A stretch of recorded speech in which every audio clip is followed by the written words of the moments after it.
Bantah terima asuransi 500 juta, Dodi Sudrajat justru ingin berikan untuk Gala Sky. Tersiar kabar Vanessa Angel meninggalkan asuransi senilai 500 juta. Dalam asuransi tersebut, tertulis nama sang ayah, Dodi Sudrajat sebagai ahli waris. Setelah itu, Dodi disebut sudah menerima uang ratusan juta dari pencairan asuransi. Isu soal asuransi ini kemudian berkembang di masyarakat dan munculkan tudingan negatif. Sang kuasa hukum, Jamaluddin Kudubun, menegaskan kliennya belum menerima sama sekali. Hal ini disampaikan dalam video yang diunggah di YouTube Seleb Oncam News, Selasa, tanggal 4 Januari tahun 2022. Dugaan uang yang diterima oleh Pak Dodi yang berjumlah 500 juta itu sama sekali tidak benar. Dan sama sekali itu belum beliau terima terkait asuransi prudensial, kata Jamal.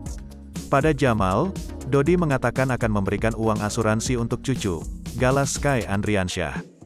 Kendati demikian, pihak ayah Vanessa Angel hingga kini belum mengurus asuransi tersebut. Jamal mengatakan, sang klien akan menyelesaikan masalah yang lain terlebih dahulu.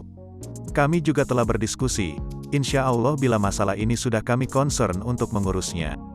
Beliau menyampaikan itu juga nanti akan diberikan kepada anak dari almarhum, tuturnya. Setelah penyampaian klarifikasi ini, diharapkan masyarakat bisa lebih bijak dalam berkomentar. Jadi ini yang perlu kami tegaskan, agar masyarakat juga perlu tahu. Jangan sampai pihak Pak Dodi selalu dihujat, dicemarkan dengan kata-kata tidak baik, ujar Jamal.